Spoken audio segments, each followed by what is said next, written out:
Okay, so picture this for a second. We're going back to 1846. 1846. Yeah, Wow. yeah. James Polk is president. The telegraph is like brand new tech, and people are getting around in horse-drawn buggies.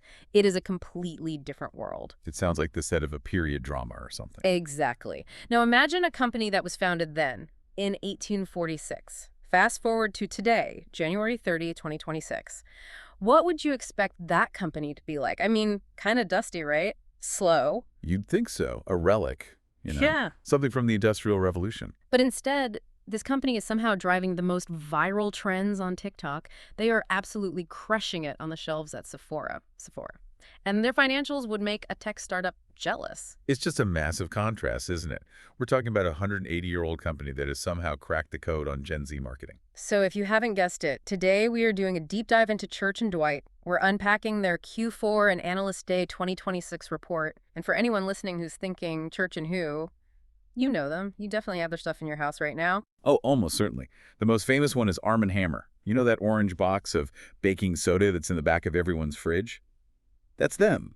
But going through these documents, it became so clear that just calling them the baking soda company it's like calling Apple a computer company. It just misses this huge strategic pivot they've pulled off. And that's really the mission for this deep dive. We want to understand how they've transformed. I mean, they've moved so aggressively into high-growth personal care. Right. They've navigated some really scary economic threats. And they're using this fascinating strategy to just dominate these boring categories like cat litter and laundry. Boring is the perfect word. Yeah. But, as we're going to see, boring can be incredibly profitable. And trust me, when we get to their new brands like Touchland and Hero, you will see why I'm saying they have this serious cool factor now. We're talking pimple patches and pumpkin spice hand sanitizer. Which is a sentence I really never thought I'd say in a business analysis. I know, right? But before the fun viral stuff, we kind of have to eat our vegetables. We have to look at the hard business moves because 2025 sounded like an absolute roller coaster for them. It really was. Yeah. I mean, if you look at the financials, 2025 was all about what they call portfolio reshaping. Portfolio reshaping. That just sounds like polite corporate speak for we made some mistakes and had to sell some stuff, right? A lot of the time, yeah. Or it's about realizing what worked 10 years ago isn't going to work for the next 10. In their case, it was a really deliberate cleanup. They looked at all their brands and just decided to cut the dead weight. To what went? They divested their vitamin business and the Spin Brush brand. And they shut down Flawless and their shower head business completely. Okay, shutting down stuff that's losing money, I get. But vitamins. The wellness industry is huge. That seems like a cash cow. It is a huge industry, but that's the problem. It is so saturated. Think about it. You walk into a CVS to buy vitamin C. You see the name brand for, what, $15? Yeah, something like that. And right next to it is the store brand, the CVS brand, for $8. The ingredients are identical. Right. And most people, me included, just grab the cheaper one. Exactly.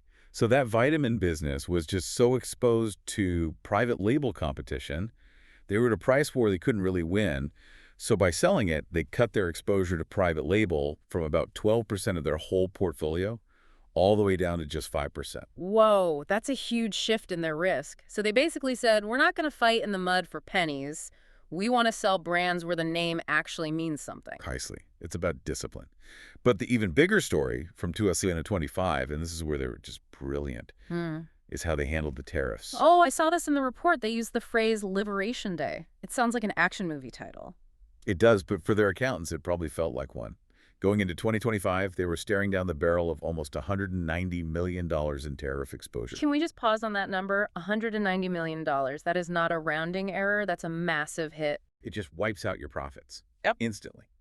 If they had done nothing, 2025 would have been a disaster for them. But they moved so fast. They moved manufacturing, renegotiated with suppliers. They changed everything. And by April 2025, they had cut that exposure from $190 million down to about $25 million. So they dodged a $165 million bullet in just a few months. Correct. And that date in April, when it all took effect, that was their Liberation Day. Okay, yeah, that name is earned then. It absolutely is. And think about what that lets you do. Because they weren't burning all that cash on tariffs, they had record cash flow. They gave $900 million back to shareholders, which keeps investors happy, and they still had the money to go out and buy these cool new brands like Touchland. So they basically fixed the huge leak in the boat and then used the money they saved to upgrade the engine to a speedboat. That is a perfect way to put it. And now, looking at 2026, even with a shaky consumer, they're still projecting 3–4% organic growth and better margins. That's the kind of confidence you have when your house is in order. Okay, so the house is clean, the foundation is solid. Let's talk about the core of it all. That big orange box. Arm & Hammer is a $2 billion brand, but they want to get it to $3 billion. And I have to ask, how do you squeeze another $1 billion out of baking soda? It's a commodity, isn't it? If you were just selling the powder in the box, Yeah. you'd hit a ceiling pretty fast. But they don't sell baking soda, they sell solutions. And they use a really smart price strategy called good, better, best. Oh, I love a good tiering strategy. Walk me through it. What does that look like in the cat litter aisle? Okay, cat litter is the classic example. The good tier Right. is your standard orange box litter. It's reliable, it's affordable, it gets the job done. That's for your budget shopper. Right, entry level. Then you go up to better. If the black box maybe has better odor control, better clumping, you pay a little more. Okay. But then you have best. And that's where the innovation is. They launched a product called Hardball. Hardball. That sounds pretty intense for cat litter. Well, it's a lightweight litter. Now, lightweight might not sound like a big deal, but if you've ever had to haul a 40-pound box of sand up a flight of stairs, Oh, it's a total game changer. it is. And the data proves it. There's a 48% repeat purchase rate. 48%. In consumer goods, that is phenomenal. It means almost half the people who try it just say, nope, I'm never buying the heavy stuff again. So they get you in the door with the cheap orange box, and then they slowly move you up the ladder to the premium stuff. Exactly. And they do the same thing in laundry detergent. Good is the basic yellow bottle. Better adds OxiClean, which they also own. And best is their deep clean version. It lets them capture every type of shopper. And they're backing this up with a new marketing campaign that I actually think is pretty smart. The slogan is, we don't just bring the hammer, we bring the whole darn iron. It's catchy, right? But think about what it's saying. It feels helpful, but also kind of tough, like strong. Right. It's about muscle and elbow grease. They're positioning the brand as your partner in the hard work of, running a home. And it's working. Arm & Hammer is now the #1 brand in laundry wash loads. Wait, #1 in wash loads? More than Tide. In total loads washed, yes. It just speaks to that value-seeking consumer we were talking about. When money's a little tight, people want something that works but doesn't cost a fortune. Arm & Hammer is right in that sweet spot. So the core is solid, reliable value. It's the bedrock. But now we get to the pivot.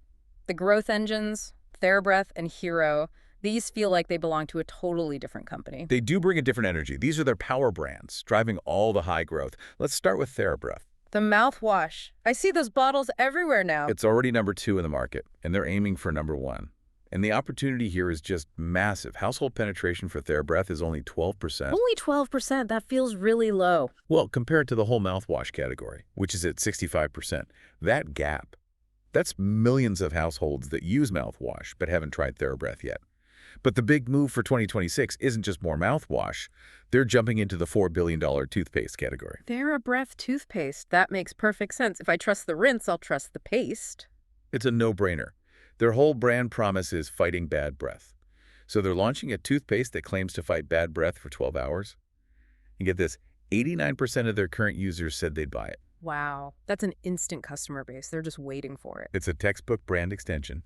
And then you have Hero, the acne cure brand. Hero is so fascinating to me. They completely changed the conversation around pimples. Used to hide zit cream. Now people wear these little star patches out in public. It's an accessory. They totally destigmatized it. They're the #1 acne brand, #1 patch brand. But their strategy now is what they call the pimple life cycle. The pimple life cycle. Okay, break that down. Are we tracking the life story of a zit? Kinda, yeah. It's brilliant. Instead of just selling you a reactive product like, oh no, I have a pimple, they have products for every single phase. So pre-phase is new cleansers to prevent them. Early phase is their micropoint patches for those deep, painful ones. Ooh, the ones that hurt before you can even see them. Ugh, the worst. Exactly. They have a patch just for that. Then active phase is your normal Mighty patch. And then post-phase is stuff to clean up the dark spots after it's gone. So one pimple just became 4 different things I need to buy. Precisely. They're selling a regimen, not a patch. Yeah. And they keep innovating. Did you see the Mighty Shield? The liquid patch thing? It's a liquid that dries into a patch so you can put makeup over a pimple. That's just Genius. Anyone who wears makeup knows that struggle. Yeah. You're trying to cover it up, but you know you're just making it worse. It's all about solving these real annoying problems. Yeah. And speaking of cool factor, we have to talk about their newest brand. Touchland. Yes, Touchland, the hand sanitizer that is not hand sanitizer. They bought it in 2025. It's a masterclass in making a boring product premium. Yeah. I mean, think about old hand sanitizer. It was sticky, it smelled like rubbing alcohol, and it dried out your hands. And it was in some generic bottle you hid at the bottom of your bag. Touchland turned it into a lifestyle accessory. They don't even call it sanitizer. It's on-the-go sensorial essentials. Or, my favorite, microjoys. Microjoys. Who calls hand sanitizer a microjoy? But then you look at the scents: salted caramel, spiced pumpkin-tini. It's like a Starbucks menu. And the design. Those flat power mist containers, they look like an iPod or something. They're designed to be seen. And it's working. I saw in the report it was the #2 selling item on Sephora.com. Just think about that. A hand sanitizer is a top seller at a high-end beauty store. That's unheard of. They're doing collabs with Disney. Hello Kitty. Huh.